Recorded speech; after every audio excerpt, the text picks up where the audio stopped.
at a PNM public meeting in Marabella on Tuesday night.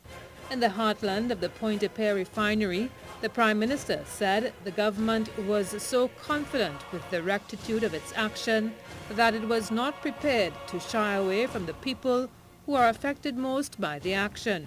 He also had one message for the mothers, sisters, neighbors, and those attached to the Petrotrin business. The government is not closing down Petrotrin. And in case you were just opening your fridge and you didn't hear that when you closed the door, let me repeat it. The government of Trinidad and Tobago is not closing down Petrotrin. The Prime Minister described Petrotrin as an integrated company involved in many areas of business. It's involved in owning assets. It's involved in looking for oil. It's involved in piping oil. It's involved in drilling for oil. It's involved in refining oil and getting refined products. It's involved in marketing its refined products.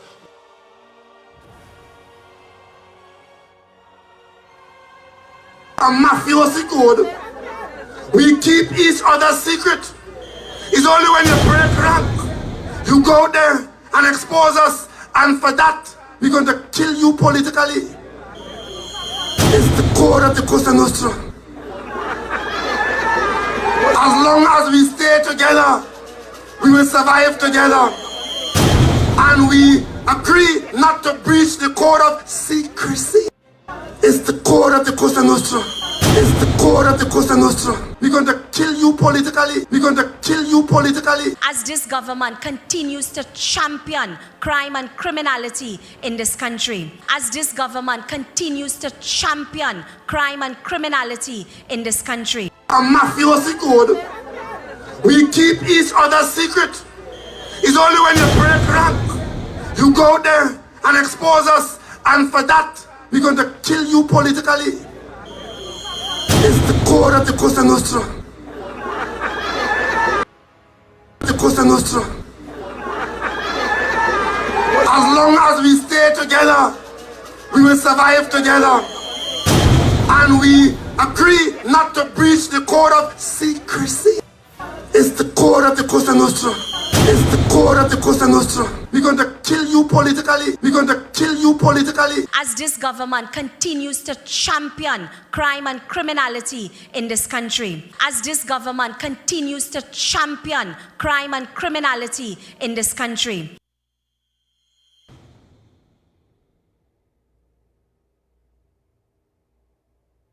I wouldn't wish this on anybody. For me, it's a nightmare. No crying on the camera, right? No, I wouldn't cry. I wouldn't cry. It's a nightmare because it's not just Crystal alone. Yeah. So if it was Crystal alone, that situation would have happened too. She would have been able to fend for herself, right? But she have to fend for herself and 8 children. I wouldn't wish this on anybody.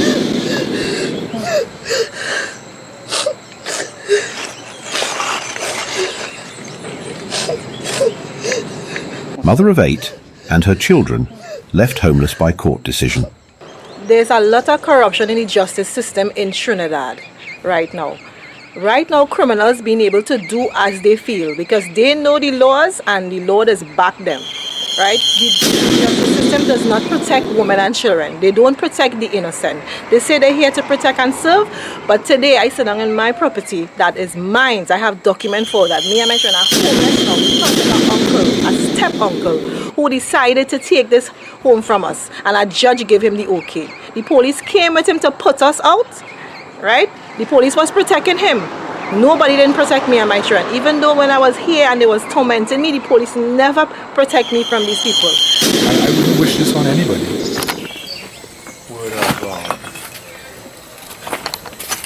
Would have come to her premises and seen what would have remained of her home. You know? That's why we would have come. To get the insight of this story. A musical word you're a bit lost for words. When you see something like this, you know, you picture, you know, there's no more, the walls are no more. People used to live here. You know. It's very heart-rendering. It's very sorrowful. You know, you think that a home is somewhere you go, you return to. Because you're tired, or, you know, you're sleepy. It's a place where you return to because you want to get that nice sleep when you know, you have a hard day out, and to come home and meet your home in this. I wouldn't wish this on anybody. I wouldn't wish this on anybody.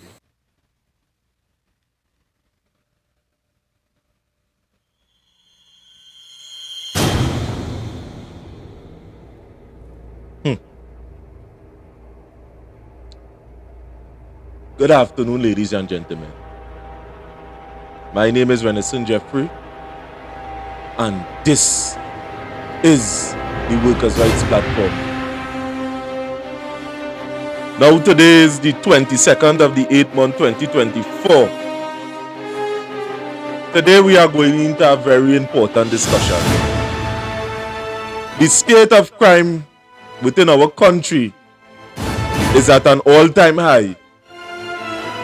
And nobody, at least the authorities, are not coming up with a quintessential decision as to put at bay this crime situation in Trinidad and Tobago. That is one.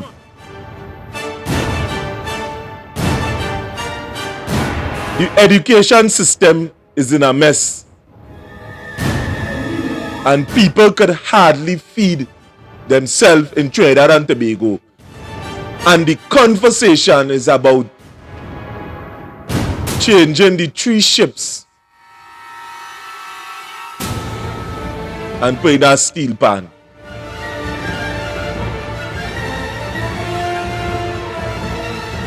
With the excuse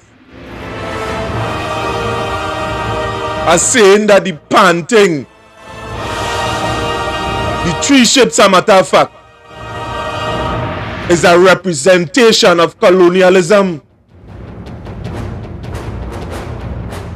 In this state of borrowing that we in Trinidad here is in a place where we in a lot of debts. And the average human being, the average person on the street are feeling the pain and the decline from this economic condition that it having in Trinidad and Tobago. The small, the old, the large, everybody feeling it. And at the end of the damn day, we having a man that come in, that trying to putting the pan on the national emblem a priority over the citizenry of Trinidad and Tobago. How stupid can one be? People talking about electricity, you didn't take that into consideration, the high price. People talking about the tax in Trinidad and Tobago. The taxi drivers and them is complaining about the high cost of the ticket system, how unjust it is. And you could come and trying to make the putting the pan on the coat of arms an important issue over the citizens of Trinidad and Tobago. Man, Rowley, to hell with you, boy.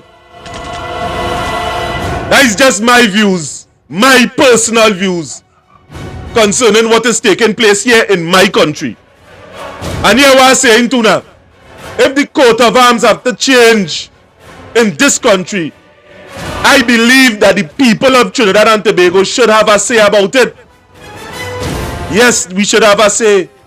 It can't be that the PNM, the People's National Movement, that Rowley, Dr. Keith Christopher Rowley, is the head of, that you come in and saying that here we're going on, we need to change it, and it's just so poof. The rest of the people at Trinidad and Tobago don't have a choice in the matter.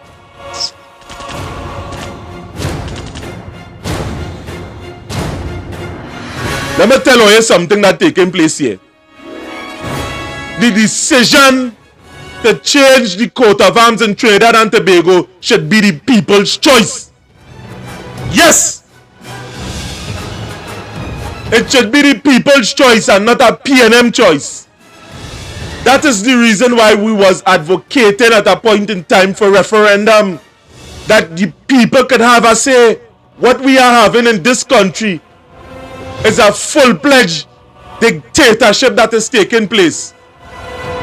And one or two people that get little contracts and things in Trinidad and Tobago, what they are doing, that they are feeding them so they could start to push a narrative and push the country more further into decline. What the hell are pan paying on thing, and we having high prices in electricity, people talking about inflation, people talking about the food card cutting, people talking about this property tax, drivers talking about the ticketing system, ticket and charge, and you come in, Prime Minister,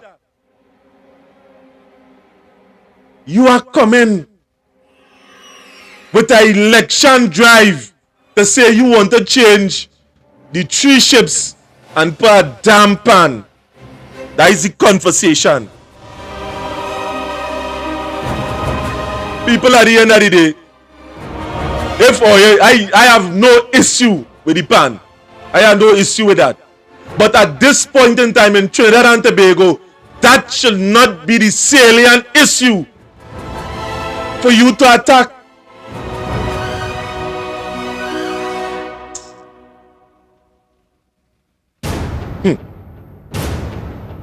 Now, without further ado, we have a guest on the program. I just get a little mad just now, they concerning what was taking place. And you know what would have caught me, what would have caught a lot of people concerning the guest that is on the program, was the fact that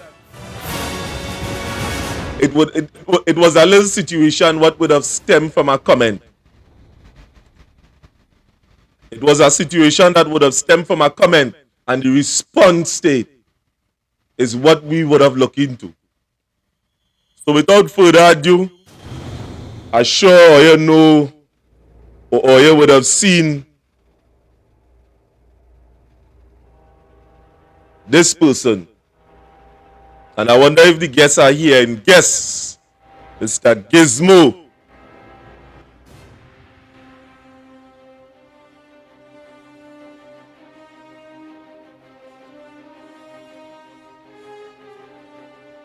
Hello.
Right, we are back. We are back. We are back. We are back. We are back online. So as again, we have a guest here in studio to join us, Smithy. I know you say you have a little spin concerning that. Let me hear what you're saying concerning that. All right, good night, good night. My name is Smithy, I'm known as Smithy. I would like to read the comments of other people before I really make an input. We ain't getting no comments as yet. Nah, we... Share the live, share the live. Because what I'm going to say, I think may be a little important. I'm not sure.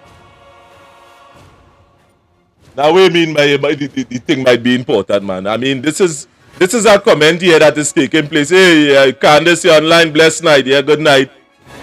Candace, oh God, you're all over. I know you tell me you're sick, man. You tell me you're sick. We gotta take out. I gotta take out some from your salary. Good night, Good night, Candace. Everyone who are on the live that are watching us, that are listening to us. As a matter of fact, good night to everyone. Every one of you. Every one of you. Good night. Good night. And we are talking the issue with this coat of arms thing. What I am saying concerning this is not the salient issue within Trinidad and Tobago. This is not an issue that I believe that is of real importance at this point in time. But yet still, we finding a government that trying to make this thing important. Yes, the PAN is a good instrument. Yes, the PAN should be the national instrument. That is what I believe. There are many other people that would believe something different. But what we are saying, that is the need for referendum in Trinidad and Tobago. And referendum is this. So the many of you could go and tell a friend, your neighbor, the PNM and all, because there are many PNM people that tune into this program. Referendum is when you give the public a say on particular issues that is affecting them. We want the coat of arms change, you keep a vote. That is what democracy is all about. Democracy is not every 5 years. That is part of democracy. Where you could stick your finger in ink and say, I want this man or this woman to represent me. But in terms of referendum, when there is issues that we are not, that we into like, there are plenty people that make up Trinidad and Tobago. They are UNC, they are PNM, they are African, they are Indian, they are Chinese. They are all different type of people. And the politics in Trinidad and Tobago does not appeal to all the people all at the time. So on issues where the coat of arms is concerned, that belongs to the people at Trinidad and Tobago. And no party should have the say, the only say, as to say, all right, let me come and change that. Let me put on the pan. No, that shouldn't be a party choice. That shouldn't be a PNM choice. That is a choice for you, the people of this country. You understand? We shouldn't be taking on a man, bringing it on a platform. That is something to carry to the parliament and then to take to the damn public. What going on here? And PNM people clapping. UNC people taking and engaging themselves in a bullshit debate all over social media. This thing make all international news. And at the end of the day, we going around with the manipulation tactics of the PNM party. And the other day, I don't go into this real serious. The other day, Michaela Pandey would have come to Library. And there are people, there are groups of people, there are stakeholders in Library that they know nothing about that visit. Now, I ain't saying that she shouldn't visit in it. I ain't saying that Trinidad, that Library don't belong to the people in it. At the country, everybody could go anywhere. But there are people that have been fighting this damn war here for years. I fighting this for years. My partner here, Smithy, fighting this for years.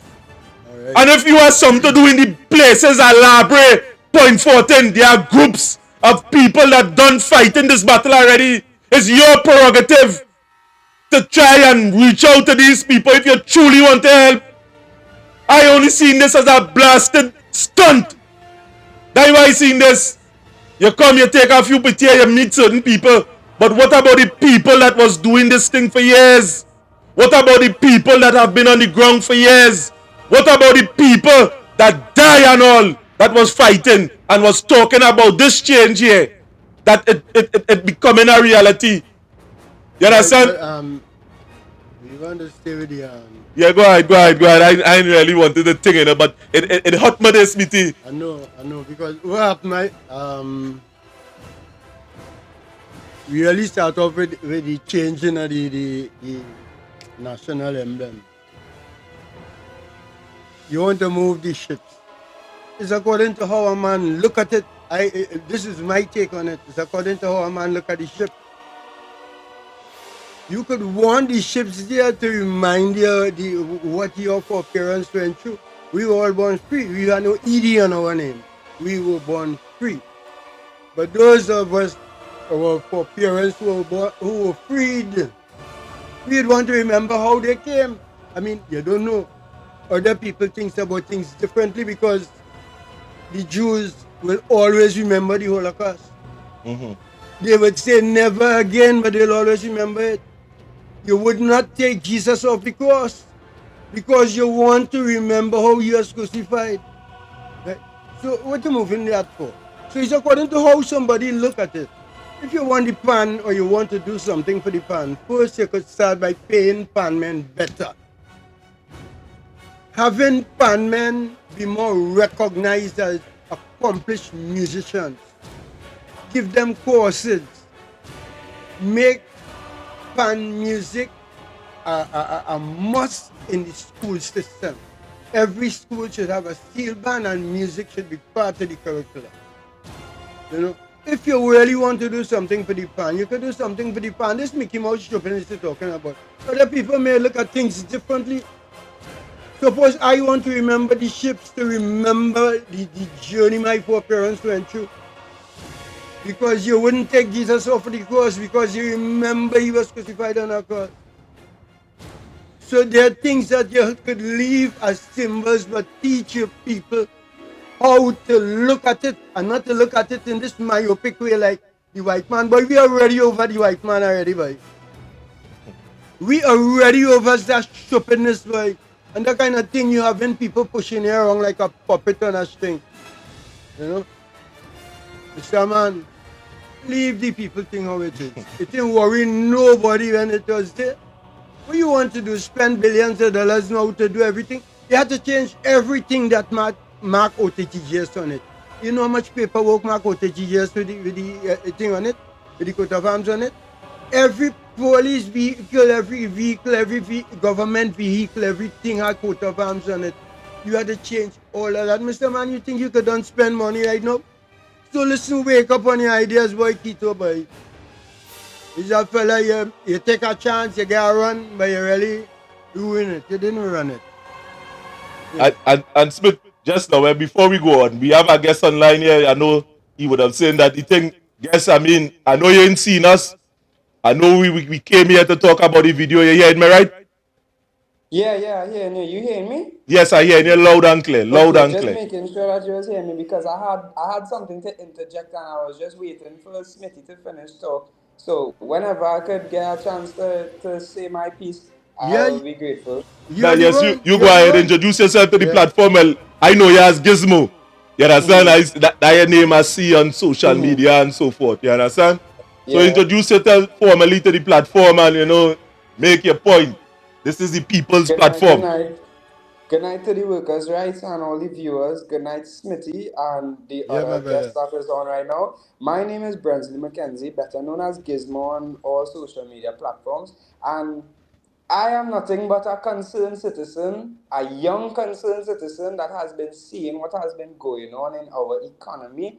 And I decided a while ago to start to highlight the negative things that are being done to us as citizens. Now, while we're on the topic of this coat of arms, Smitty, I agree with your sentiment because, first of all, a common misconception with these three ships being changed to the steel pan, these 3 ships were not involved in the transatlantic slave trade in any way, shape, or form. These 3 ships were given to Christopher Columbus by the Spaniards to voyage to India, and he just happened to find the Caribbean. The 3 ships on our coat of arms have nothing to do with oppressing the people. Yes, when Christopher Columbus came here, he took some indigenous people back to Spain, but the goal of him coming here was never to bring slaves. Hold 1 second, please.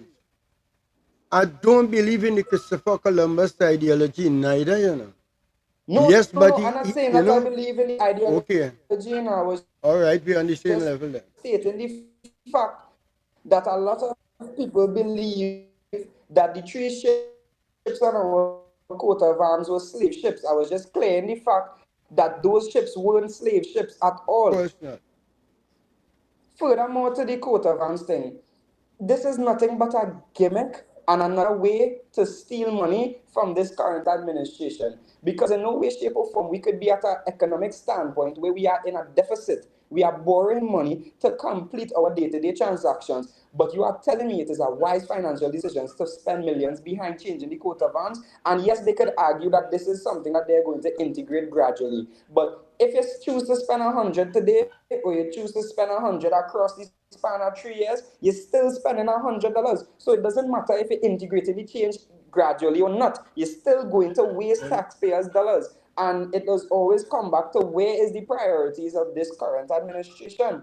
Is the coat of arms changing now something that we should be doing, or should we be working on community development? Should we be working on fixing our highways? There you go. There you go. But as a young fella, you are thinking you can, because, I mean, why spend that money? Why? Give us a reason why you're spending our money to do, why we call utter nonsense, rubbish. Exactly. I had this conversation just earlier with somebody, right? The government claiming patriotism, they claiming decolonialization, right? But it is a fact Trinidad and Tobago does not own the patent for the steel pan. We want to incorporate this in our coat of arms so bad because it's our national instrument and this and that, but we don't even own the patent for this steel pan. The chrome factory burned down in 2021. The government has not assisted in the rehabilitation or the redevelopment of chrome factory. To this day, any pan made in Trinidad and Tobago is exported to the US for chroming, and this is our national instrument. We do have a factory. And we want to include it in our coat of arms. We have young engineers who could sing the pan with one move, who could think, and we supposed to have a pan factory sending pan all over the world in small bands. We're supposed to be the largest manufacturer of steel pans in the world. This is our national instrument, and there has been no investment into such sector. We have neglected this part of our culture and this part of our heritage for years. It's not even this administration alone. It's all the administrations from 1962 to now. They have not invested in our national instrument in the way that they should have, which is why we have America beating us in mass production of the steel pan. We have Japan. We have European countries such as Switzerland, Denmark, Netherlands beating us in the production of steel pan and exporting it to various countries in the world. So there we go. So at the end of the day, what you are saying then from your research, because it's sounding like if you're well researched concerning this factor, the steel pan that we would have produced in Trinidad, we would have started it. We is the originators of it. We don't have, we are not mass producing it and making money as we should. We are not making money as we should from it, no. And furthermore to this talk about the coat of arms, if this current administration is so much for decolonialization, as I stated before, every part of our coat of arms ties back to British rule and colonialism. The shield of our coat of arms is the shield that the knights used to use. The helm that sits on top of the coat of arms, that little crown, represents the British Our family. crown The is feathers British. on top of that crown represents the British family. Everything on our coat of arms represents the royal family. If you're so for decolonization and for patriotism, change the entire coat of arms. Removing the three ships alone is not enough. The Queen's Park Savannah is named after the Queen. Sir Solomon Hochoy Highway is named after the last colonial governor of Trinidad and Tobago. Yes, he wasn't a European national himself, but he was appointed the governor by the Queen of that time. And he was the last colonial governor of Trinidad and Tobago, and we have a highway named after him. These things simply don't add up. We have Queen's War Royal College that is still a part of our day-to-day life, the botanical gardens, everything. We have so many ties to colonialism, and this government is just a joke. Because if you really want to decolonize our nation, why in primary and secondary school, when we talk about history, all we learn about is Christopher Columbus and the slave trade? We do not learn about our indigenous people in depth. We do not learn what was the practices and what was the customs of our indigenous people. What we just learn is that we bring indentured laborers and we bring slaves from Europe to work in Trinidad, and that's how we come here as a people. But you telling me you fighting for decolonization is a joke. It is. My sentiments, because you see how you went down into that history? Those are things I wouldn't even remember, even go back to research, except for some particular reason, because there was so much lies and all kind of thing involved in them things. You see the factor, you see how you, myself, and other people that taking the time to, I mean, nobody don't pay you for them videos and them. You go up, you do your Nobody research for don't yourself. pay me for them videos at all. And the reason why that you are doing that is that you are showing some concern as to what is taking place within your country as a human being, as somebody that out here, and I sure you would have find something wrong somewhere along the line. That is what sent you into that diverse research. Because the average people don't think at all. Since I attend in Presentation College, well, I am 19 right now. Mm-hmm. As of the age of 13 years old, I started realizing things not adding up with the decisions that our government are making for our people. And years now, I have came to the realization politics is no longer about the betterment of people. It is solely a money-making thing for these current modern-day politicians. Because at the ending of the day, the longer they could keep us separated by this, you see, this skin color and this hair texture, the longer we could fight each other as a people on race is the longer they could keep us from asking the correct questions.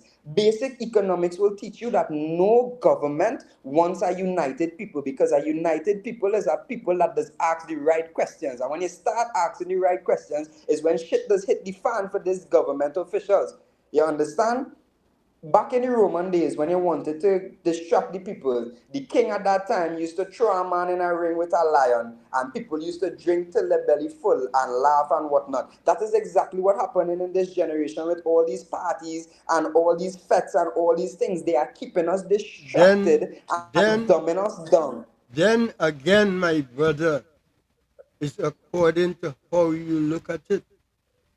Because you know, a gang leader is a very powerful man. You know that?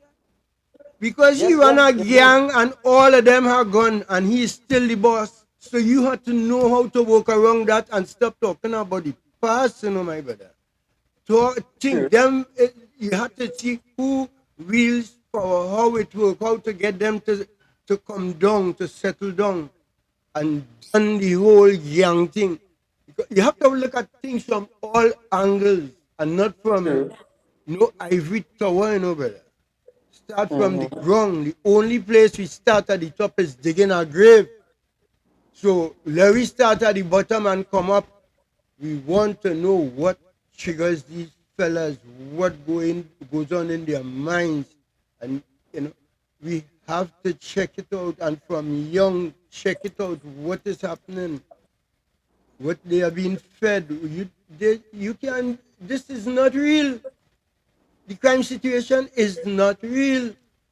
It is not real. It's not a question I'm asking it. It is a fact that I'm going to state. The current age group of criminals that has been coming up in the judicial system is 35 and under, which is classified as the youth generation. And this is a direct reflectment of a lack or an incompetence on behalf of the Ministry of Sport and Community Development, and by extension, the Ministry of National Service and Youth Development. Because I was supposed to say, I shake your hand for that. if I was we supposed to do say, I not shake your invest, hand, youth man. if we do not invest in community development and youth development in the ways that we should, this is exactly what will happen. I do not understand what else this current administration expected other than the crime rates that we are seeing when they have neglected for the past 9 years youth and community development. If you want the youths to come off the block, you need to give them something to do. And I repeat, if you want the youths to come off the block, you need to give them something to do. When these youths are sitting at home listening to music, and that is portraying and idolizing this fast lifestyle, and they go out on the block and they realize, wait now, I'm making $2,000 in a week. Minimum wage is $20.50. I done fighting to get a job. It's easier to sell these things on the block than it is to go and get a legal job. Why am I fighting up to go and get a legal job, or fighting up to sacrifice 2 years of my life to attend a program in MIC or NESC to become a welder or a plumber or an electrician? And then when I finish these programs, there is nothing for me to do because I still have to wait 2-3 years to even get a call back for a job. There has been no job creation, no major job creation initiatives by this current administration in the last 9 years. It is a fact that our country is running out of oil and gas, and within the next 10 years, we are not going to be able to compete with Guyana and, as of recently, Jamaica, who just found oil reserves off the coast of Jamaica. So and I would quote Stuart Young, when this current administration is asked about diversification of the economy, Stuart Young stated, and I paraphrasing, do not bastardize the legacy of oil and gas of which our nation sits on. This is the response of one of our ministers, diversification, saying don't bastardize the legacy. In 10 years, when we run out of oil and gas and cannot compete with these other nations, what are we going to be, and where are we going to be in an economic standpoint if we don't invest in tourism and technology as of now? Carnival is one of our major revenue generators, and we have countries like Jamaica, Grenada, Barbados beating us in Carnival, and this is our culture. We going backwards in a reverse gear, downhill to nowhere. And we not seeing it because we blinded by, political blinded by beliefs and all kind of things. Believe in somebody. Blinded by division. Division, why? People don't understand that regardless of who you politically align with, and regardless of you choosing a particular political party due to years of generational influence, because I could guarantee you the voting power of today is the youths, and 90%, let me correct myself, 80% of the youths today are going to vote for PNM or UNC solely because that is who their parents and their grandparents vote for. Our youths today are not exposed to proper education in terms of making decisions in politics. They go off of what they saw and learned from previous generations, because at the end of the day in Trinidad and Tobago is either you come from a PNM family or a UNC household. And that is the reason why we're in this situation of shuffling the same old deck of cards. I stated in one of my videos on TikTok, Keith Christopher Rowley is 74 years old. The opposition leader is 72 years old, if I'm not mistaken. The age of retirement in Trinidad and Tobago is 65 years old, because we see people over the age of 65, not all, but some people over the age of 65 are incompetent at performing certain tasks, and this is a fact. That is why when you cross a certain age, you just have to renew your driver's permit every 2 years instead of every 5 or 10 years as before, because you are now at an age where you are not capable of doing certain things. Yet This age group and older is exclusively in the most important roles and functions within our society. Our opposition leader is above the age of retirement. Our prime minister is above the age of retirement. Our minister of national security, our minister of finance. The list could go on how many people The are in charge of majority, the most important things, and they are over age. We need to step down as a people. We need to understand that there's a time when you need to step down and allow the youths to come up, because a famous author once said, we do not inherit the earth from our ancestors, we borrow it from our future generations. And when that sentiment sits in the minds of our citizens, we would be in a better place. But until then, I don't see anything changing, because it is a hate culture that we have been inclined to adapt to. We hate each other, you know. Trinidad used to be love. I no, heard but these testaments from... I want to agree with the majority of what you are saying, except that we must be stuck in this quagmire at the PNM running the country. At least give somebody else. We know there are only the two of them, but we can't have one. We have to try both. Let us wait. We can't just sit down here and say, boy, this is how it will go and this is how it's going, without giving somebody else a try.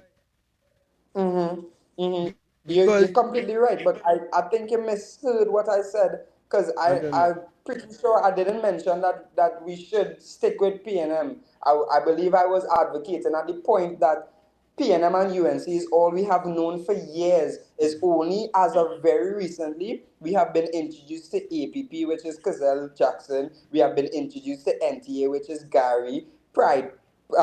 Patriotic Front, which is Michaela Pandey. These are things that has only been introduced recently.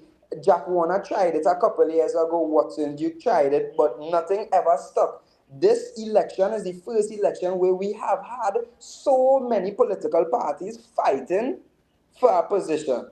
This is the first time the nation has been given a plethora of options to choose from. So true. Because at the end of the day, let me show you some.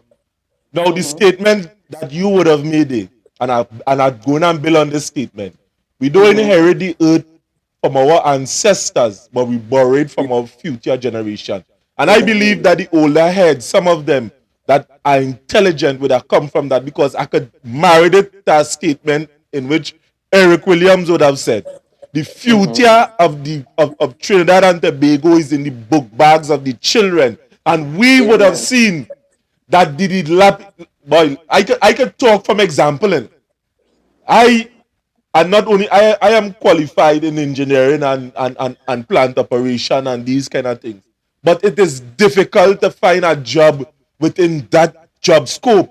And we are seeing in other places in the world, let me take for instance China. The government of China would have find it necessary to go beyond the shores of China to find jobs for their citizens and them. We here in Trinidad and Tobago, now Foster Cummins doing something within the country, he making, he trying, or he mamagaing the people. You understand? He giving them land and house and thing to thing. But what is going to happen with the produce that they would have produced? And it coming back to the same point. When you have people buying it, because if you go to Mokoya market, you're getting all the goods there, some of them spoiling. What plan the government have to export these goods to different countries within the world, that the pool in Trinidad so small that if everybody become planter, what will happen?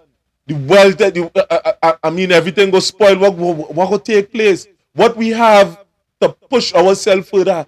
Canada has come quite to Trinidad for people to go over there to pick apple.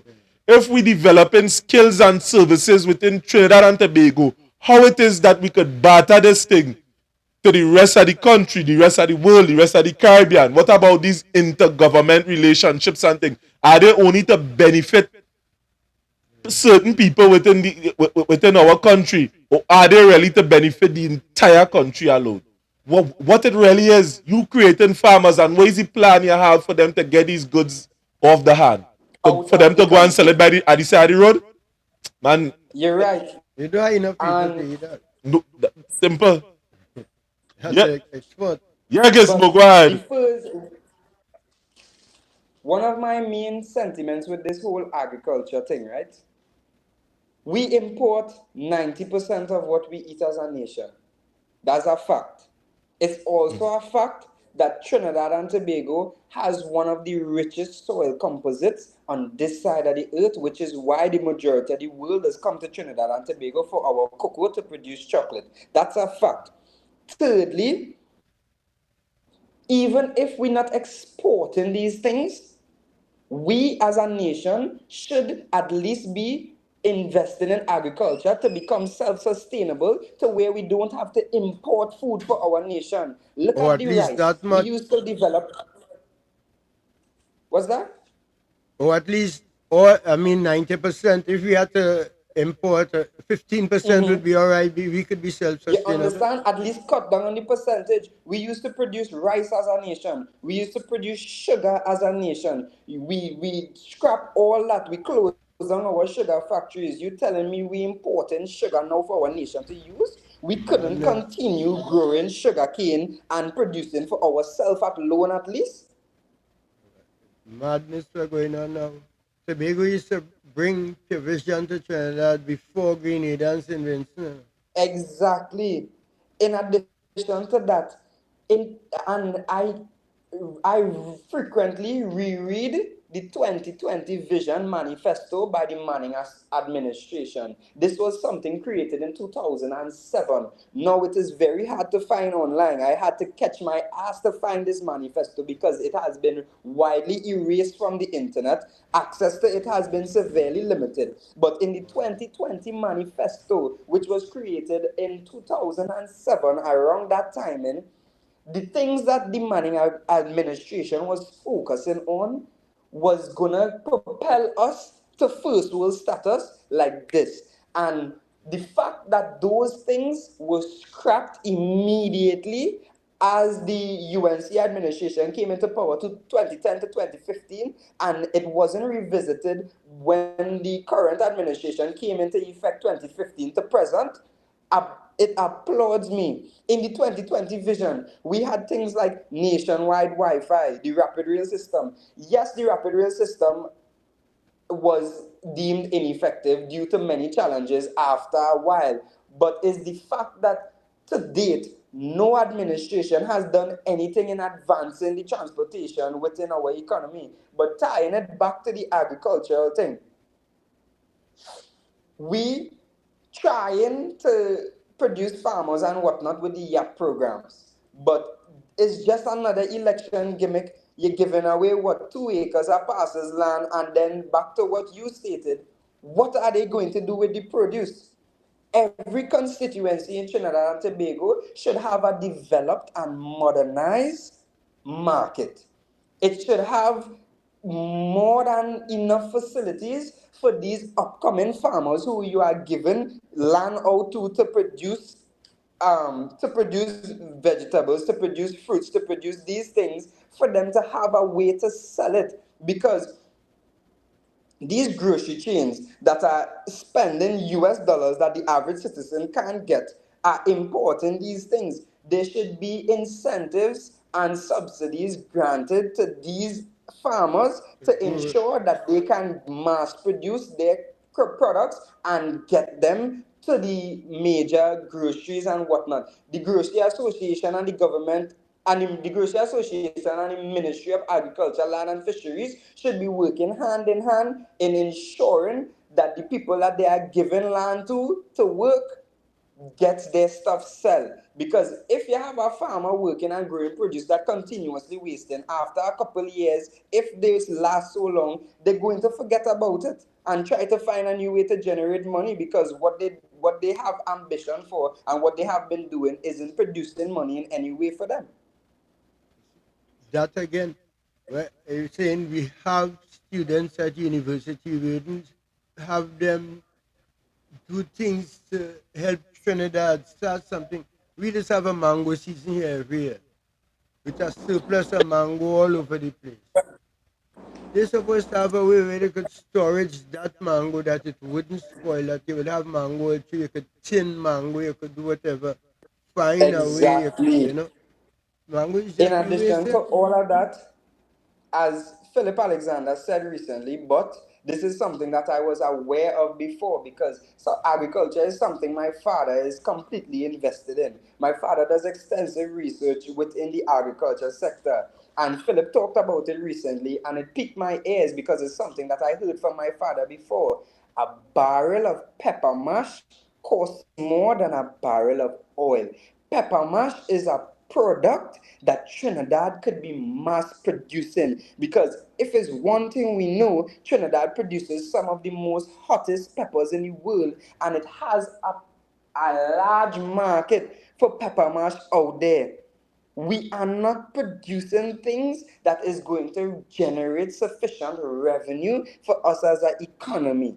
And that is one of the major problems with this current administration. What The is the lack of pepper mash? investments in the sectors that matter.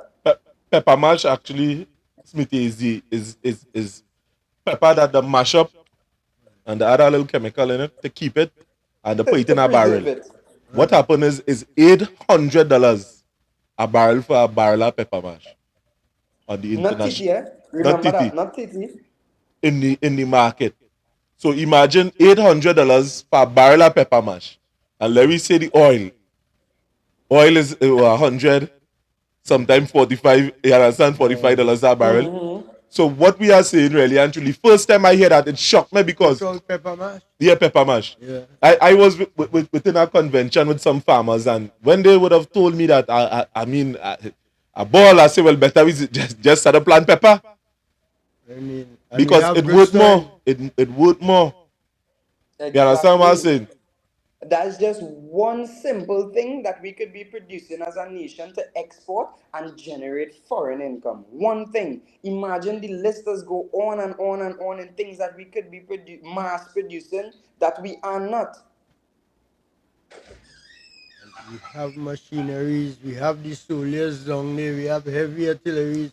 Go and take down some land and let them fellas plant. No, On more important, according to our Prime Minister, Dr. Keith Christopher Rowley, is to change the coat of arms without engaging the people. To go up on a platform, on a PNM platform, and say, boy, it's about time we should be calling right, right, and wrong, wrong. The coat of arms is not our private high. The Keith Christopher Rowley prerogative to change. That is not his decision alone. it should That's at supposed to be a least decision for the it country. it should that's what I'm saying. It should have at least been given to the citizens to at least vote on. We didn't even get a multitude of what's the word I'm looking for? Of choices. We didn't even get one or two or three choices to choose from. We were told by our prime minister those three ships have to go. We were also told, and this is word for word what he said. We already have the votes for it in Parliament, so it is going to change once the legislation passes by September 24th. Those were the words of our Prime Minister. The average citizen was not involved in that decision making whatsoever for a decision that affects us directly. It's not his money that's going on waste on this entire coat of arms change. It is the nation's money. It is coming off of the backs of hard-working taxpayers. But I say in this with all respect to the goodly gentleman, for him to come up with something wrong with this man psychologically, brother. Something is wrong with you. Yeah, but that's supposed to show the people of this country something. Kid, something wrong with your The kid. priorities of this current administration. We have a children's hospital in Cuba that we're not using. We have a Point 14 fire station that opened recently. That's something that Philip highlighted as well. We have a Point 14 fire station that opened recently to the 8 point something million, if I'm not mistaken. And it is stated in an article the fire station opened without all the essential equipment needed to fight fires. How is these things making sense? Something wrong somewhere, and something have to be done about that, gentlemen. Something have to be done. Money can be just flowing so. The money does go like this because in one of my recent videos that I did, I highlighted the fact that out of the 2024 budget, under the provision of national security, right?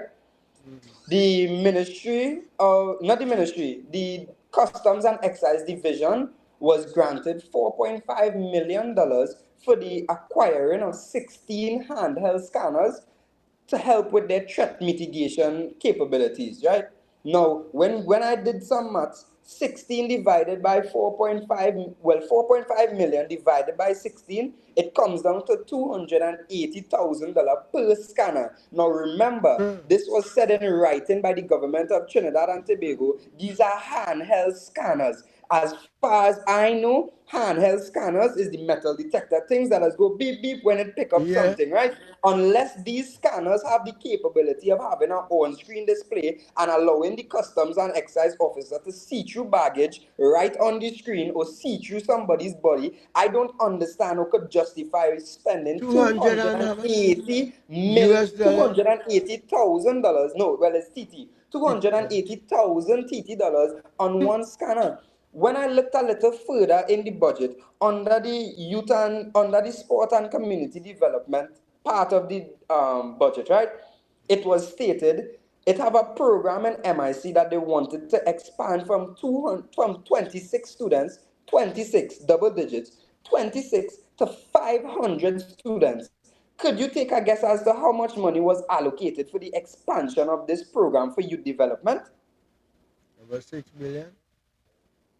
$3.75 million. 4.5 is what was allocated for acquiring 16 handheld scanners, and to advance a program for youth development, we gave them $3.75 million.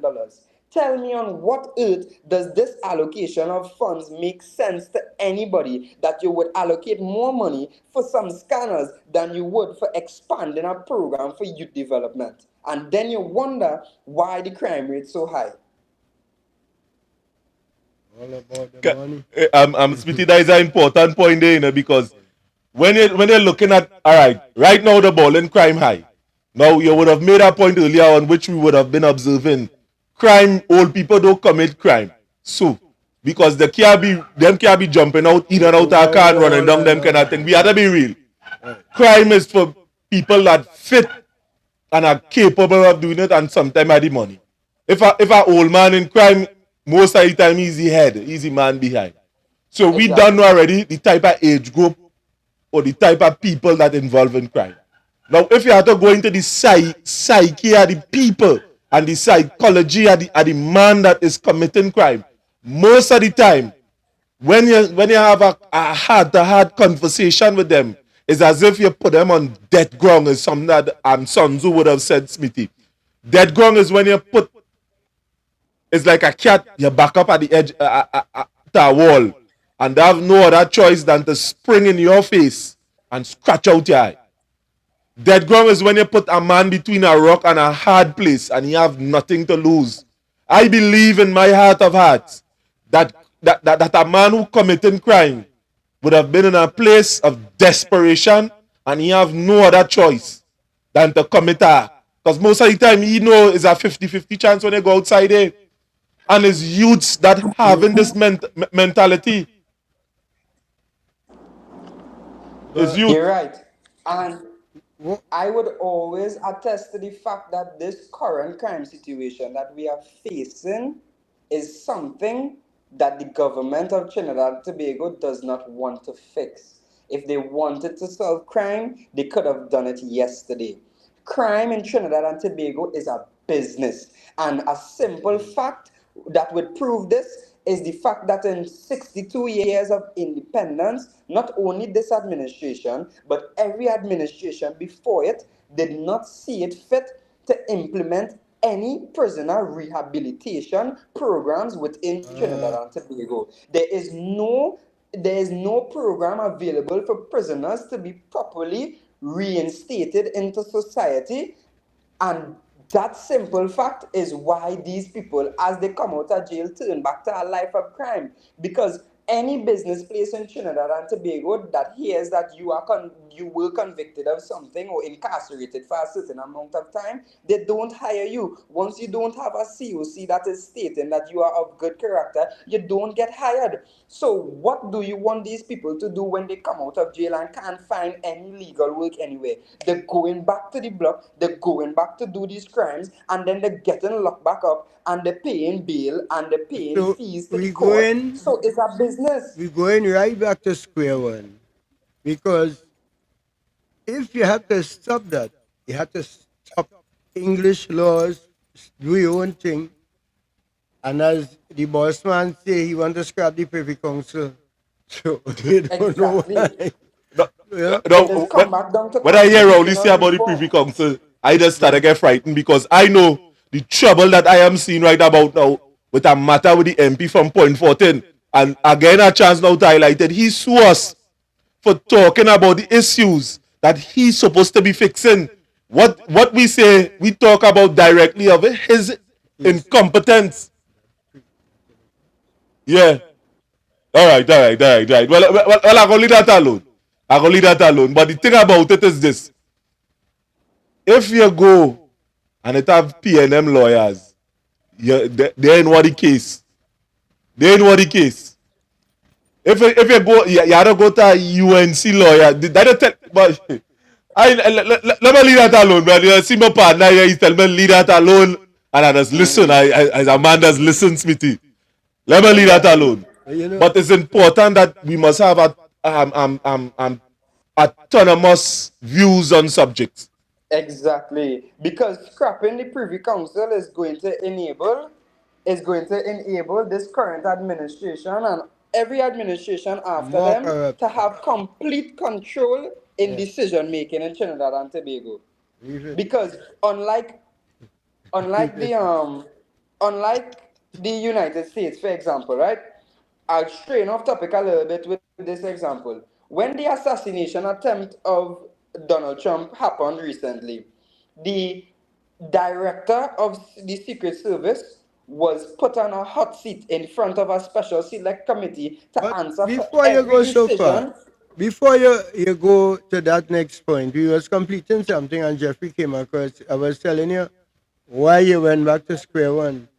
You say no rehab in the jails, but there's No something rehabilitation, before no. rehab.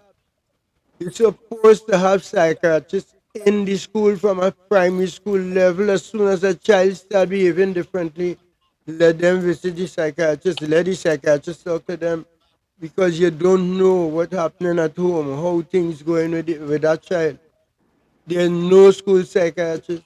We have a small country, we could be a middle country. Why a few people alone want to get rich with all the money?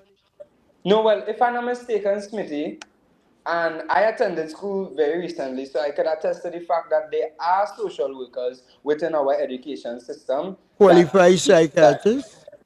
yes, they are that the school recommends you to go to when you start acting out. But I could also attest to your point that not enough is being I miss you, you move. You go back to that point, I miss you. He kind of getting booted out of the system. But ladies and gentlemen, we are Sheldon Candy. He's a part of this. Sheldon Senior, you're dark, man. Your place dark there, man. Let me move. Yeah. What the a very I like your guest tonight, man. He's very well informed.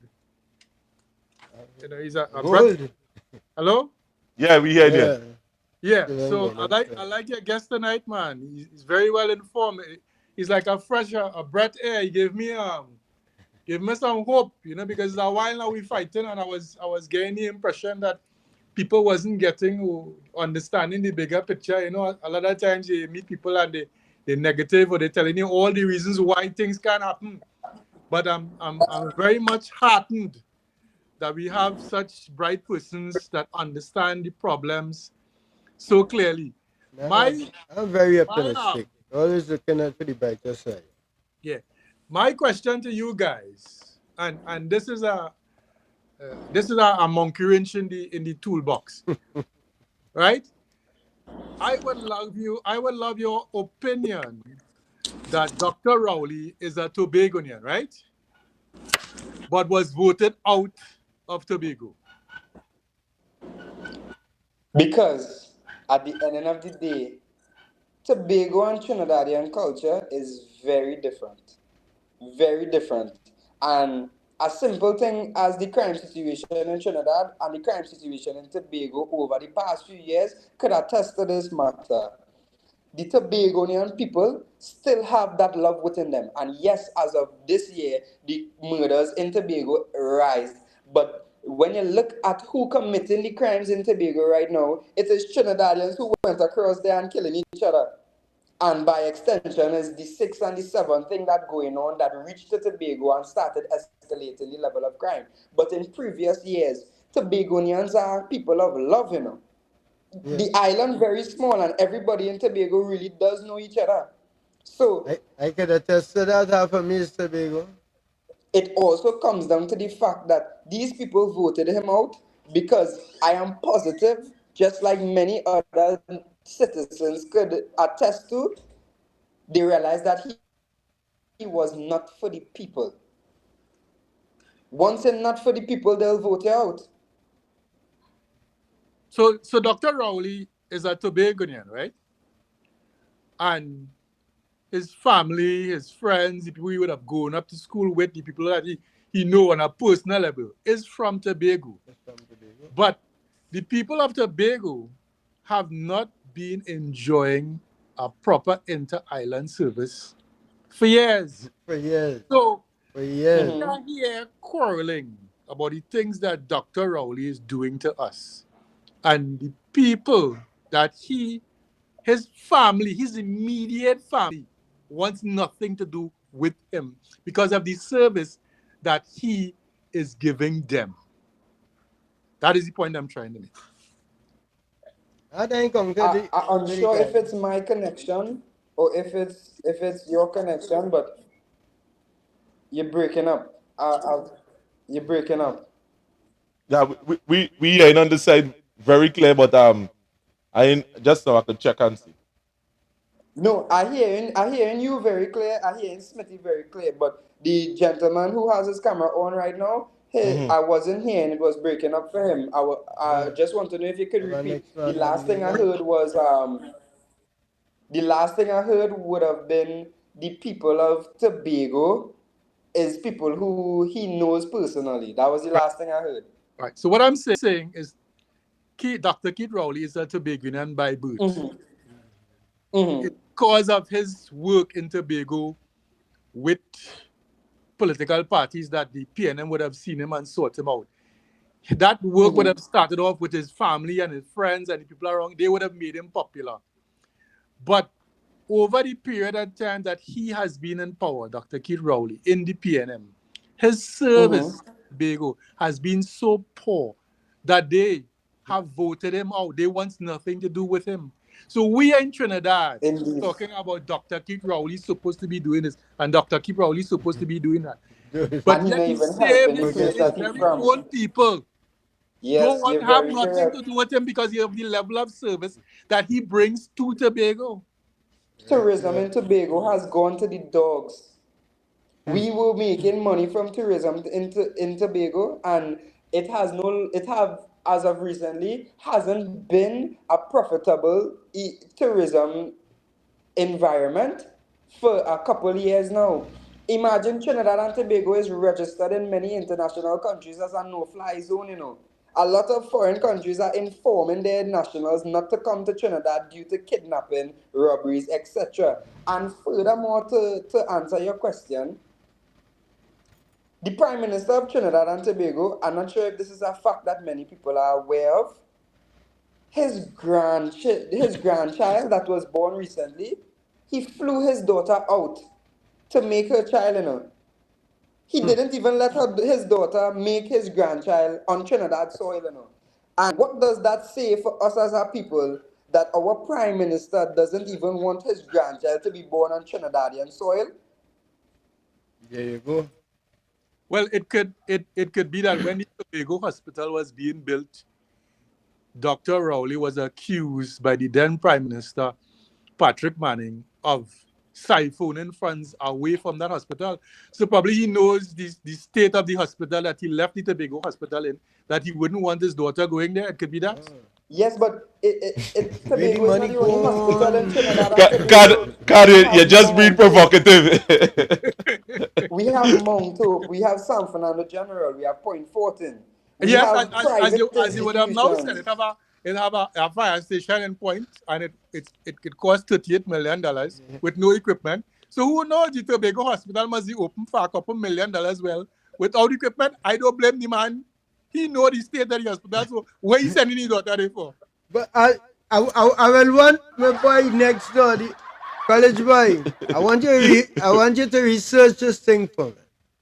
As well as talking about money and so on.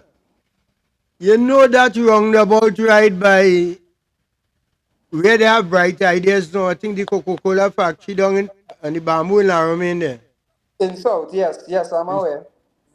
Now, I used to be passing there when the OS people were there, and the steelwork, I see them put down there. That couldn't be far roundabout. The steelwork OS put down there. This went down there over, might be about $3 million in steel. It was the steel that tied down there to put a roundabout on. Brother, that looking like there was to be some kind of overpass there. Because there's a big shopping plaza next to it now and a village on the other side. So the highway is supposed to be going through. So you would be coming down the highway, boom, and then have to go around a roundabout. But you from Labre? You from Labre? Not originally, but I live in Labre. You living in Labre? Yeah, I live in Labre. What's your thoughts on the government building an industrial estate in Labre? You know the industrial estate in Labre there, in Vestini there? Yeah, there is one, yeah. Yeah. What's your thoughts on the government spending all that amount of money to build that industrial estate? Now, the purpose of an industrial estate, Gizmo might be able to help me out here. The purpose that you put an industrial estate in a deprived community is to create employment. Is that correct, Gizmo? That's correct. Right. The industrial estate in Labre is locked. It has a big gate, and the residents of Labre are not allowed to enter. What's your thoughts on that? My Gizmo, what's your thoughts on that? Gizmo. So the government would have taken taxpayers' money, funds, millions of dollars, built an industrial estate to help raise the community, because a PNM community, right? Right? It would have been a campaign promise. So they took taxpayers' funds, cleared down lands, built facilities. Companies were invited, and they got all kind of incentives to come. And then after everything done, they put a gate and lock out the community. What's your thoughts on that, Gizmo? Well, and Smithy as a resident of Labre, how you feel about that? If I am not mistaken, this industrial estate that you're talking about, is it the same industrial estate that included the smelter plant? It was supposed to be the smelter plant, and then they changed it. It changed it into a docking facilities for boats to stop off and refuel.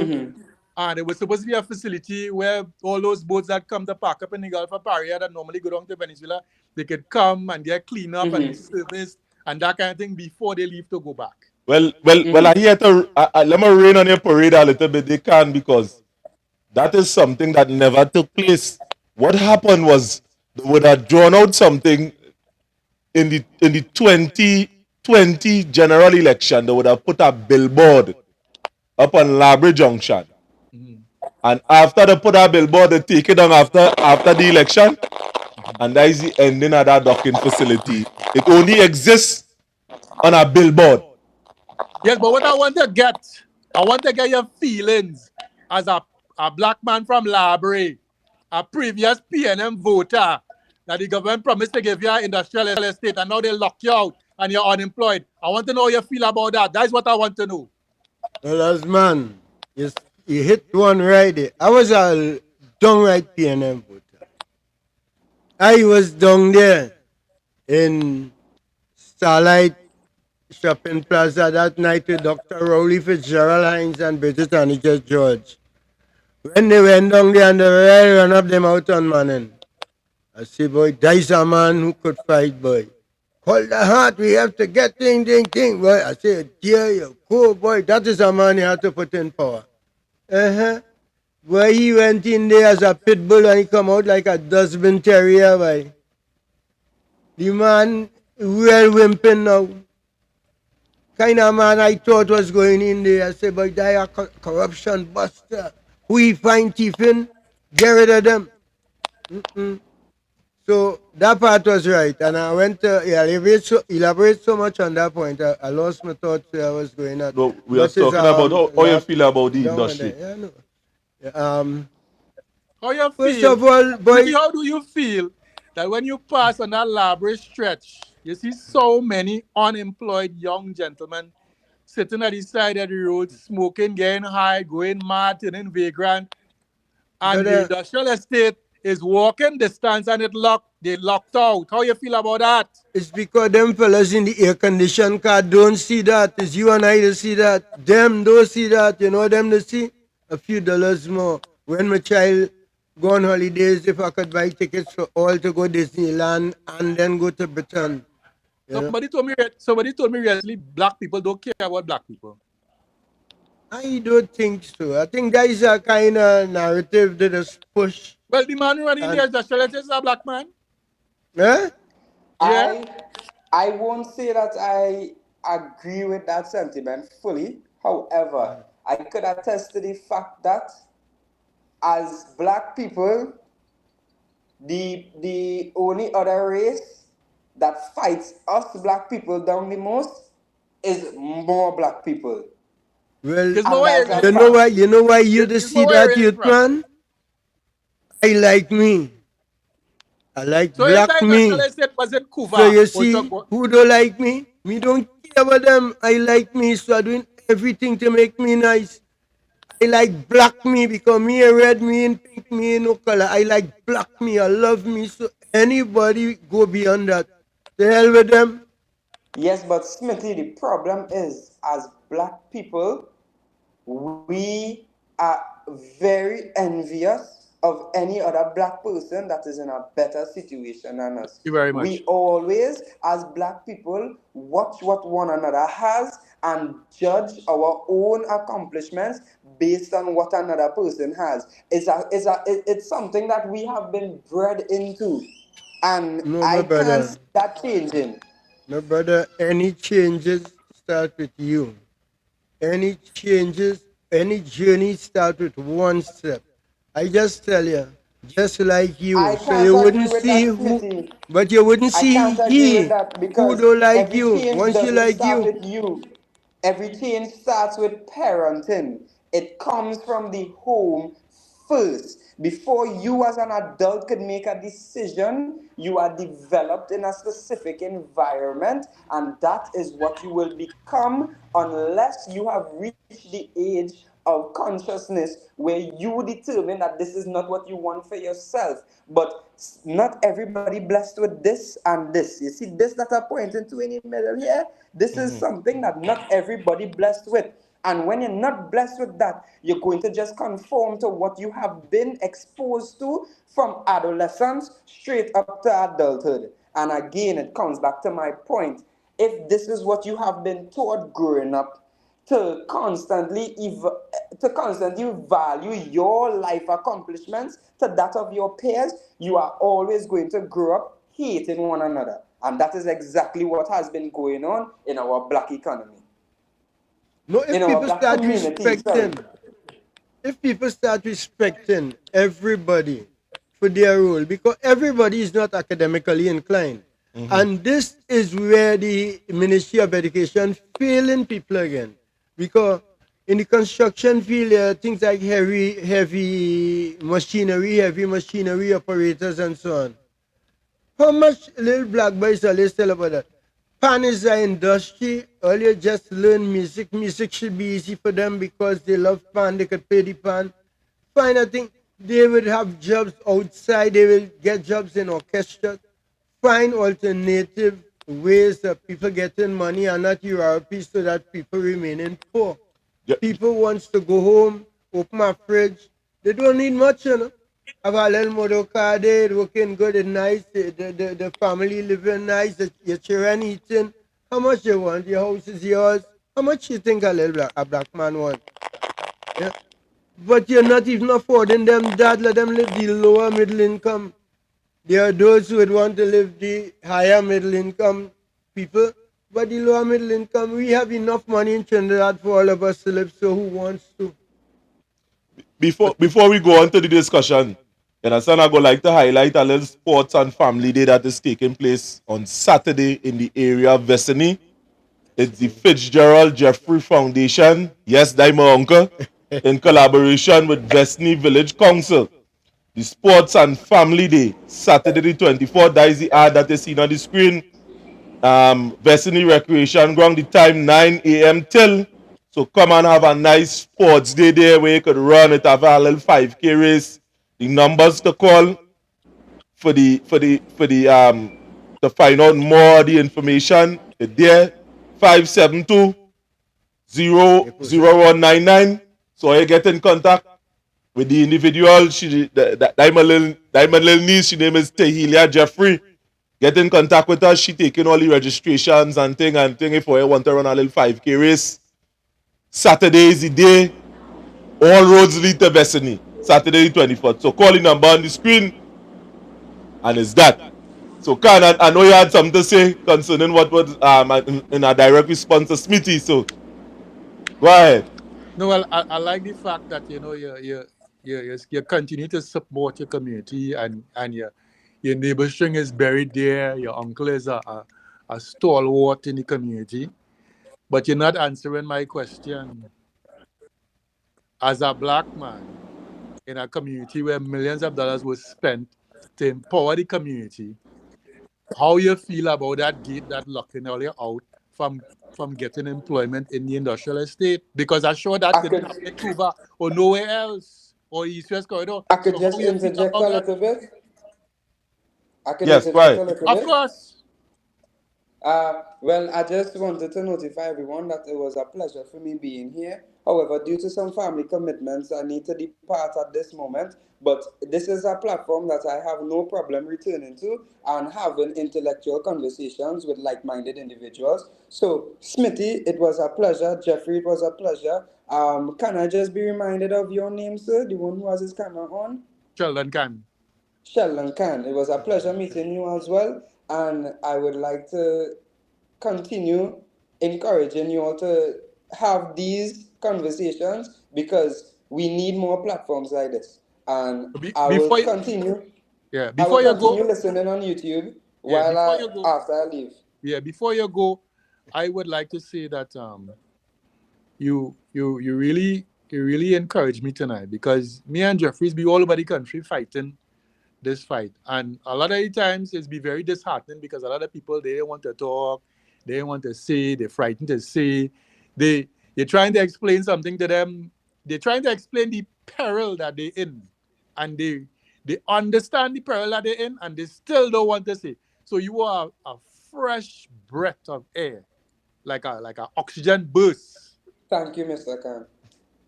Yes, Peter, coming from me.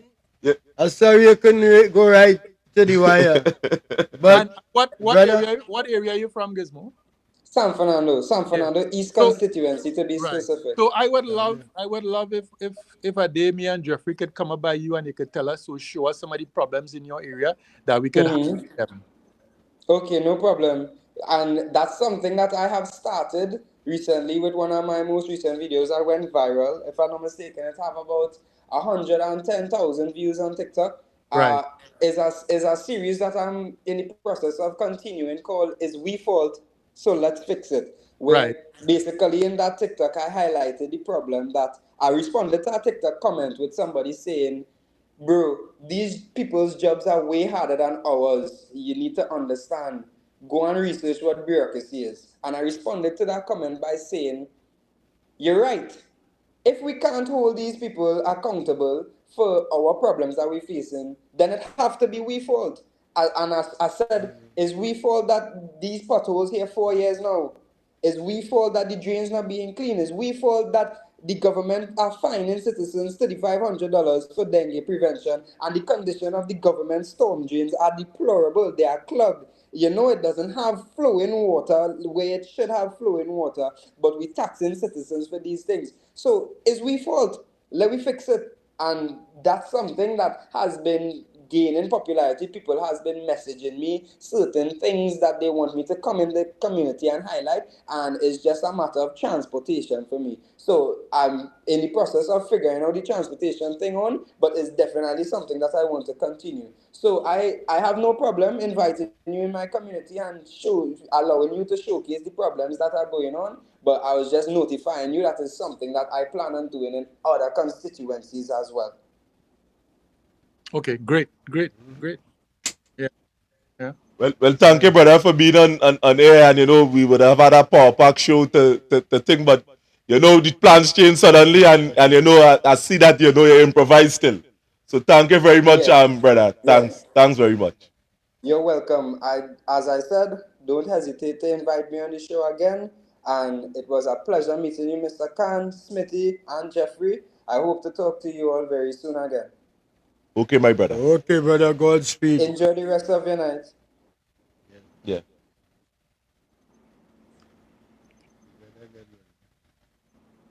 Right. Yes, I'm here. Yeah. But elaborate is a whole different. Everybody just laid back and it's crazy. Sarah.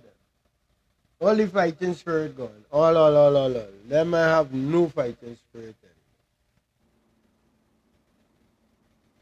anymore. Like one or two who used to fight, it was like for their own self-aggrandizement. After them get through, everything else falls. I mean, that is my point of view. I'm not an original library person, but I hear long enough to talk. Yeah. You see, I understand where you're coming from, and you see, we here living in library, and anytime library come up, it's as if, like if somebody hit my thumb in my heart. And when I'm talking here, is that the people, this is not just a physical warfare that we fighting in library. It's spiritual. So when we go outside here and talk to the people, and we see it, because Smithy does be there. Now, on plenty of my early videos, one of the first live that I ever do on this platform is what it was with Smithy. And the first realization that I had concerning the political atmosphere in Trinidad and Tobago, it was a realization that Smithy would have opened up to me, because I come from PNM, so he could not tell me anything about PNM. Who the hell, was Smithy? And then to me and my uncle would have personal talks concerning how the politics would have viewed people from Point 14 and library. Now, he was the first minister that was in the ministry. So the only MPs down here, because they see it as a seat that they will win, just so all they have to do is just pop a frog. And the community at large have been sunk into a place of dilapidation. If you go through and you walk through library in the back, it had bank, it had court down there, it had it had all kind of thing, all the amenities that it's supposed to have within a city. And partially it was taken away. So why the people at library not voting out Rowley like how the people of Tobago vote him out? Because it's the same thing that was happening in Tobago. The people of Tobago realized that Rowley wasn't working for them. He from Tobago, and they get rid of him. So why people are doing the same thing? No, it's a state of manipulation, and let me go into it. Let me tell you why. If you take a frog and you throw it in a hot boiling pot, the frog jumps out. Right. Now, if you take that same frog and put it in a water, in normal room temperature water, and you gradually turn up the heat, the frog is going to stay there. Yeah, but Rowley from Tobago and the own family throw him out. I'm coming back to the point, wait. I'm coming back to the point. The people at Labrador, it was a place that, you could have walked, you could have get a job, you could have thing. But gradually, the administration would have taken out certain parts gradually out of the people. So they ain't witnessed this big shift. So now when it's time to talk to the older folks, they're getting angry because they say, well, how you could say that, but gradually over the years, the PNM would have run down Labrador, if you want to play it in uncertain terms. And to answer your question, because Smithy does think the same way, when they would have said people get locked out of the industry, Smithy was one of them that know about it and he feel it. But I'm telling you, he know about it. He used to work down by Junior Sammy down there. And when the time come for eating, he just say, "Boy, shit at age," and he forget about it. So but it's a conversation we does have. Smithy, hey, they lock you out? Well, actually, yes and no, because whether it was neither here nor there with me. It was neither here nor there with me. So how you provided for your family? Well, I was already on my way out anyway. So I was given all my benefits and everything. So about your children, you know what I'm working in there? No, well, basically, I ain't loaded with children all over, and they both out of the country. No, I don't want to talk for him. I know why he's thinking so, because we have been telling the people at Labrador for years. And what he would have said before was instrumental. No, I'm thinking, when we talk to them, the laws the fight can. The laws the fight. After a while for fighting for so long, the law's hard. That would take place to them. If I could challenge you now, you could find the answer to that to every Labrador man. Come Labrador tomorrow and let me go and sit down under the lazy tree. Let me sit down by the bar in front there and you go see. What time? Tell me what time. Come there from all 10 up. And I tell you, we could get 100 people to say the same thing. Not all I have to do is just turn on the camera and they go hear them. It's the same thing, but people working there because all these systems that people can get a little 10 days, a little thing, where they could survive is controlled by the PNM. So they're not saying these things on camera. These things are fact. Talk the PNM now in Labrador in certain parts, they might burn down your house. That is what's going on here. And that is what we're trying to break. That's what we're trying to break. And that, a matter of fact, that's where I'm trying to break. With the help of just a few people. So when I don't start my son, man. Because when I talk in here, it's conviction I talking from. If certain things didn't happen in Labrador, you know how much people that I go in and fail? You know how much people you feel it easy, you know where the studio is. I balling on my neighbor here, man. Why I think he man down my house yet? Yeah? Don't know where it is, and they are dependent on somebody who understand the politics some low down. It may not be me, it might be somebody who understand the same way, but that person yet have not presented himself. So I jump on the bandwagon, and not the bandwagon. It's not a bandwagon. But to administer a certain change. Labrador fighting this thing too long. Fight for truth and justice. But I tell you, if we go now on Labrador Junction, you go hear people talking about the same thing. You know what it is to get locked out of our industry. And you're seeing cars and things going, it's the same thing going on by the LNG plant. When you watch the traffic coming out. I just see busload of men. But your God, let me be real. That is what going on. And the contractor and them don't care. I man like doubles. And sometimes when I go Labrador, Destiny ride you wrong about it, eat doubles. I just see maxis full of men going in there to work. And I want to know how come people at Labrador ain't complaining about that. Labrador Industrial Estate is the only industrial estate that has a big gate. So people in Labrador is dog or what? Working.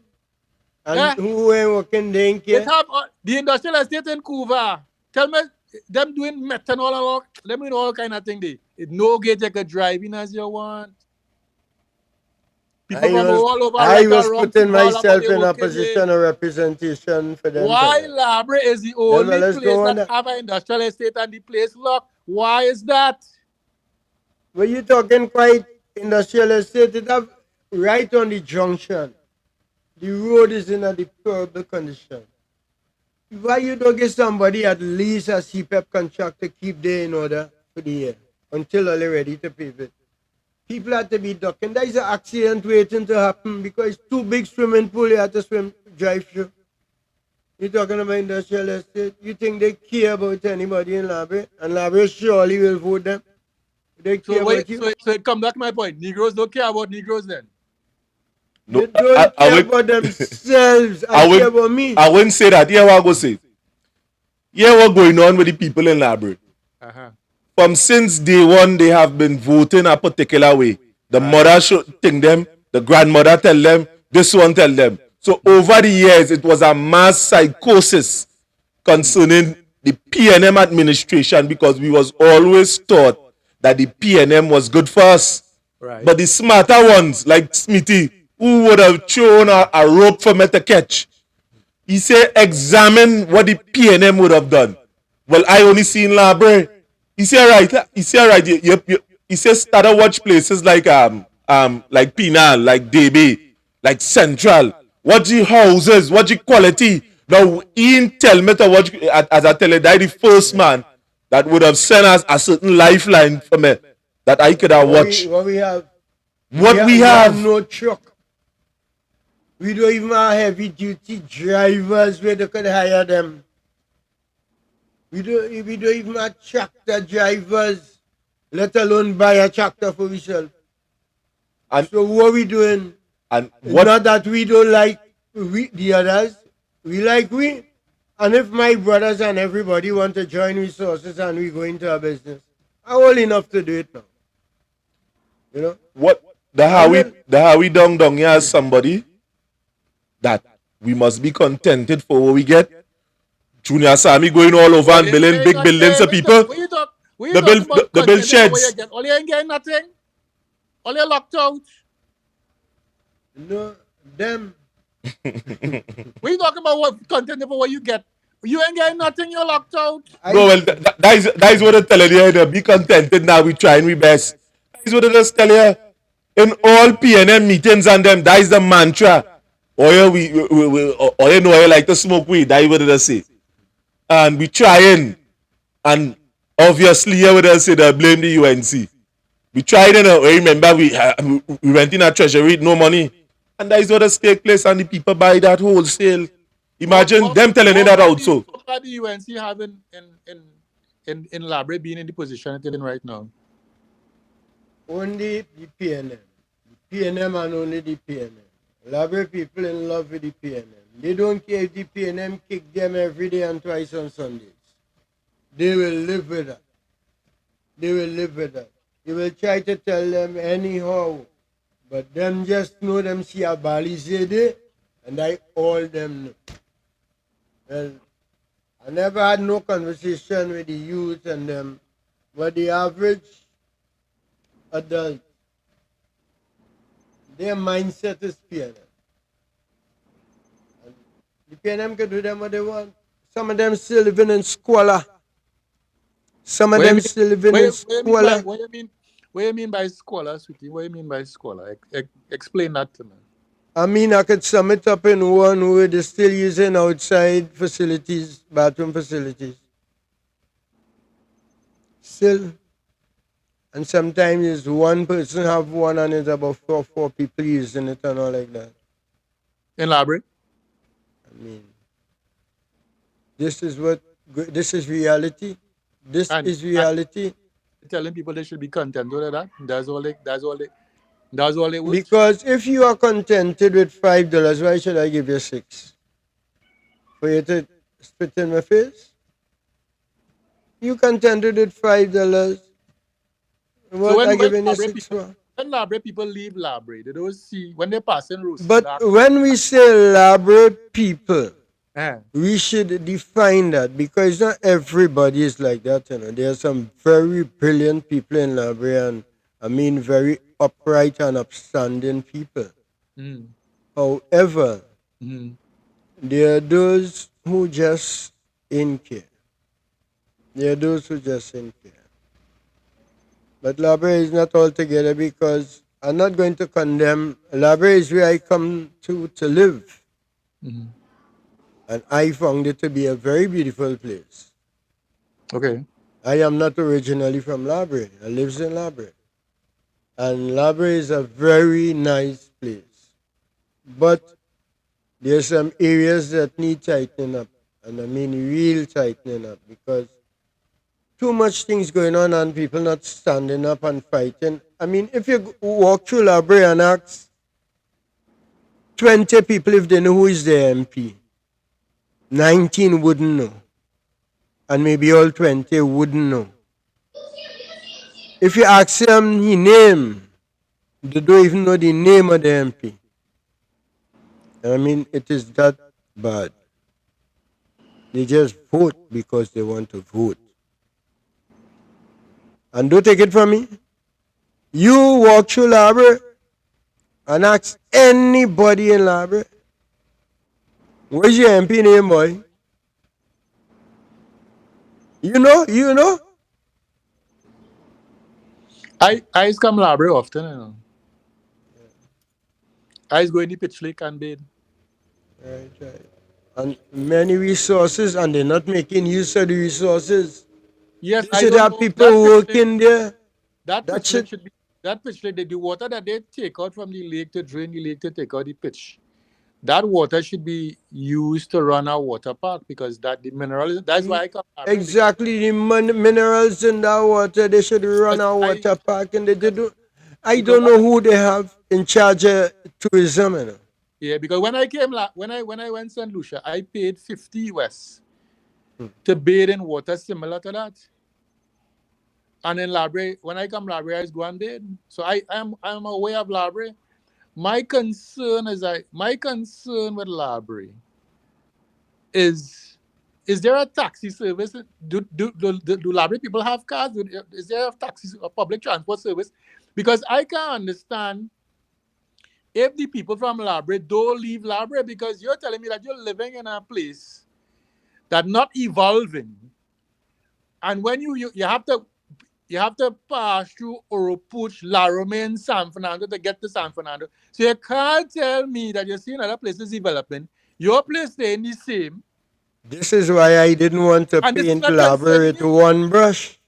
Labre have very entrepreneurial and smart people too.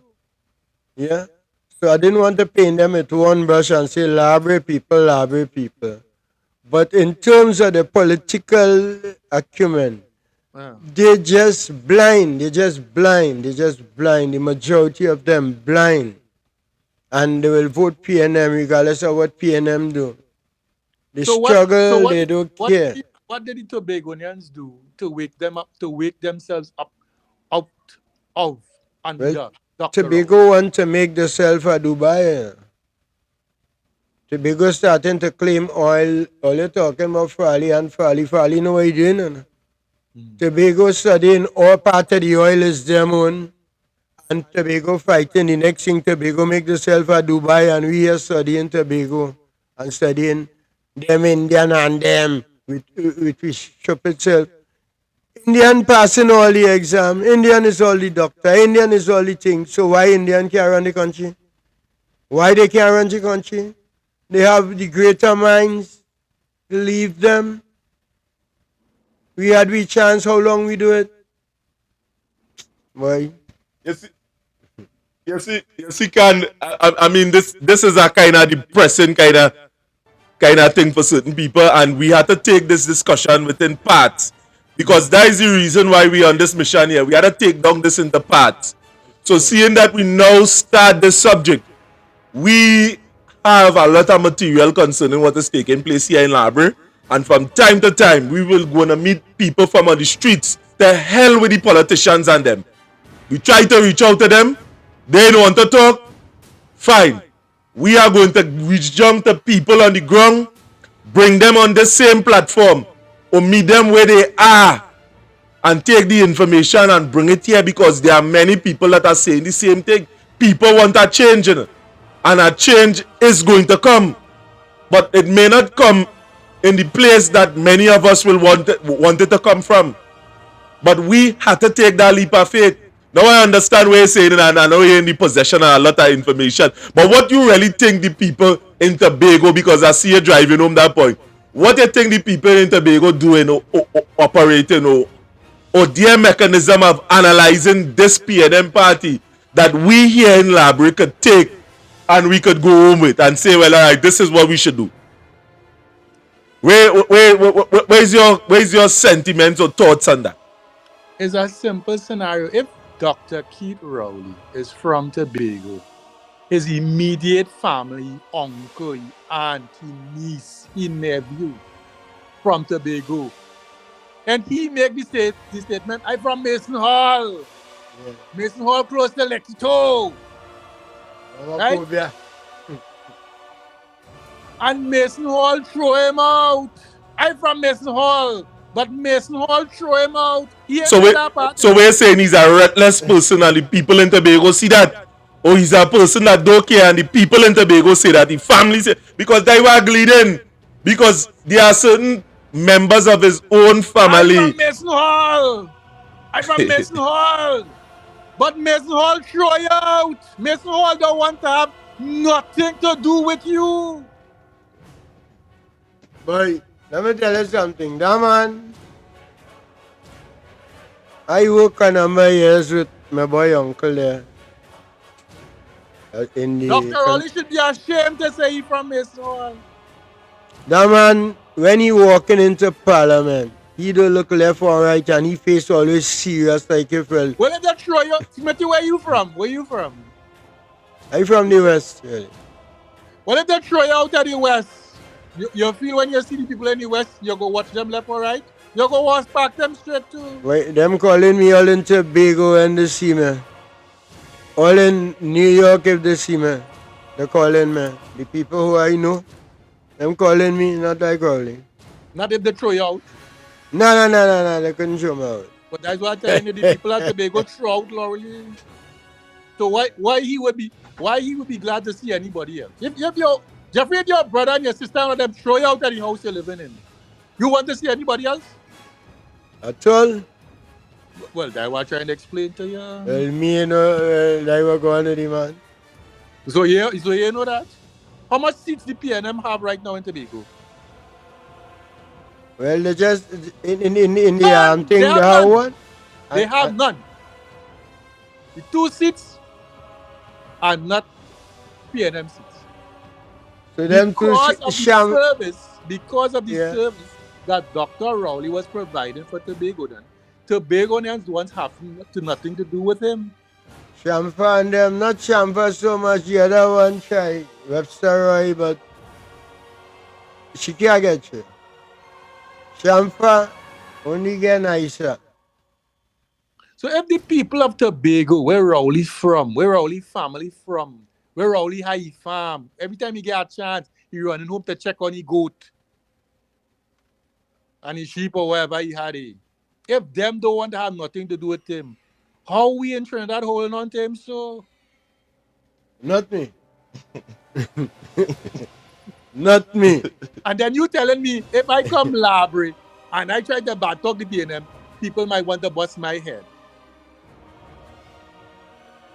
They may not go to that limit, but boy, you would have a very, very short audience. People wouldn't like you. So Rowley's own family don't want to hear him, don't want to have nothing to do with him. But Trinidadians holding him up. Well, maybe they know why. God and Savior. You know why? There's something wrong with we in Trinidad here? That could be the case in a can. And there are people that don't want to accept the reality of what is taking place within our country, but so that'd be their portion when the time come. When the time come, I hope they could handle the outcome, because we have been warning them for so long. Well, boy, let me tell you the sad part about that. The sad part about that is an election result doesn't only affect one group of people, you know. And that is why I am so adamant about this fight.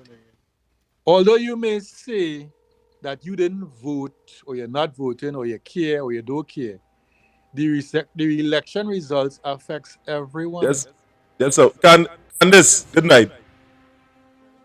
Yes, good night, Candice. Hello?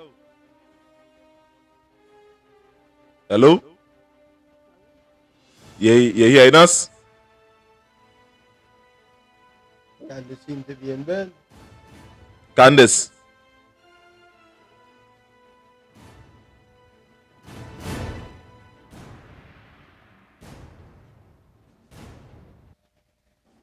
Candice.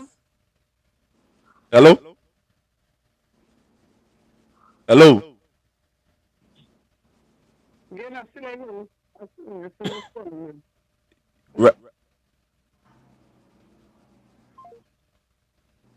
You see that phone line? We had to fix that phone line. You know?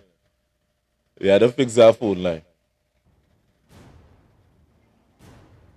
I try to think, Candice, I'll say, yeah, can go ahead and say what you said. We had to fix this thing with this phone line. Yeah, so this weekend past, some friends of mine came to spend some time with me and reminisce and that kind of thing. And of course, you know, they wanted to go on the beach. And I was telling them on the beach, I said, boy, I said, let me go in the pitch lake now. The pitch lake, you could bathe there. I said, how you mean? The water good for your skin, you know. When I go away, I'll spending money, $1,000 to go places to go and build in Sulphur Spring. Get a one in Library. They say, we ain't mind going in a can, but Library safe.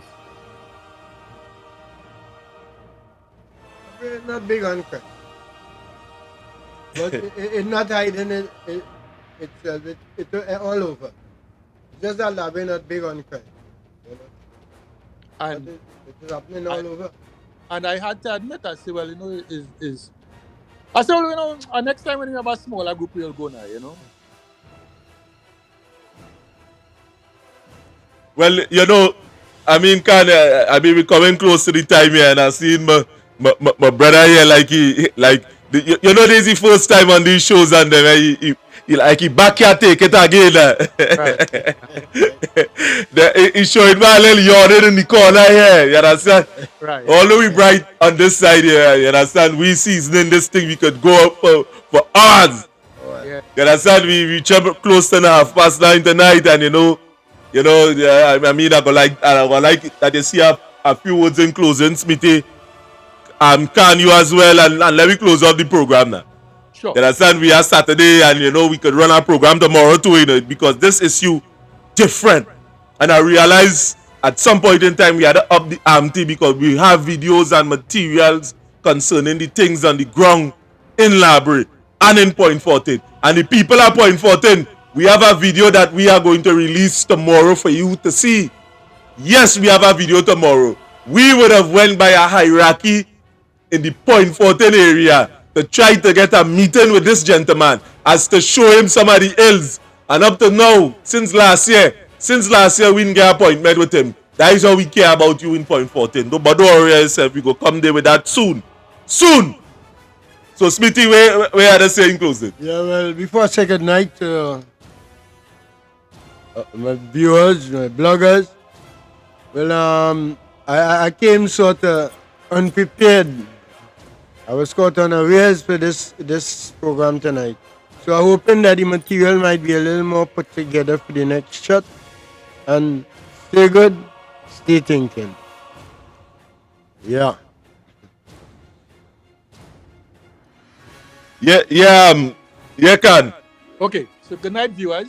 My name is Sheldon Khan from the Justice the Advocate Workers' Rights Group. First of all, I'd like to thank Almighty God for allowing this program, allowing this fight so that we could help highlight and empower. I would like to pose a question to the library people. How do you feel that there's an industrial estate in your town and the gate is locked from you being able to enter to seek employment or betterment for yourself? How do you feel that our current Prime Minister is from Tobago and Tobagonians wants nothing to do with him? He has lost the 2 Tobago seats, and they, because of the lack of attention in Tobago with the inter-island ferry service, and a lot of other corruption circumstances that would have taken place over the years in Tobago, Tobagonians have now turned their back on him. And I would like to ask the question, if Tobagonians that Dr. Rowley is from, where his aunt and his uncle and his brother and his sister and his niece, and all of those family members are from, and they don't have anything to do with him, why we still here in Trinidad still have Dr. Rowley part of our government? That is my question to you tonight. And I hope by the next program you will have some very good answers to me. Thank you.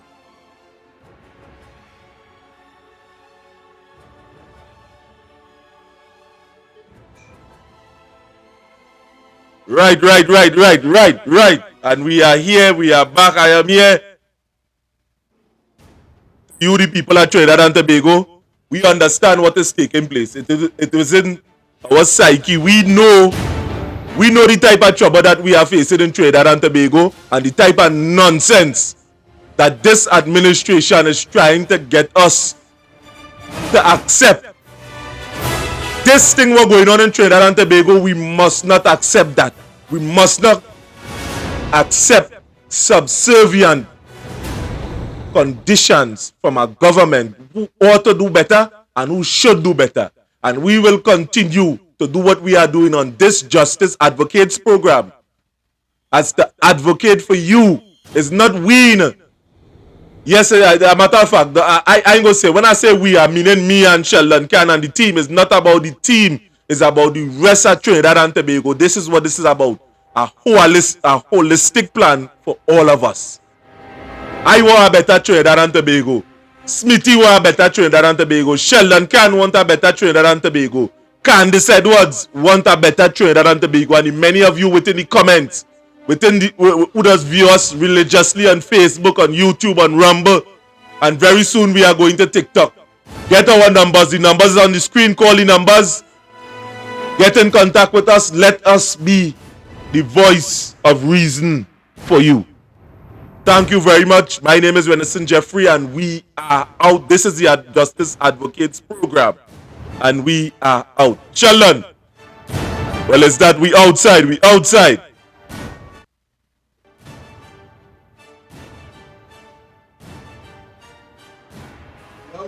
A mafiosi code. We keep each other's secret. It's only when you break rank, you go there and expose us, and for that, we're going to kill you politically. It's the code of the Cosa Nostra. As long as we stay together, we will survive together. And we agree not to breach the code of secrecy. It's the code of the Cosa Nostra. It's the code of the Cosa Nostra. We're going to kill you politically. We're going to kill you politically. As this government continues to champion crime and criminality in this country. As this government continues to champion crime and criminality in this country.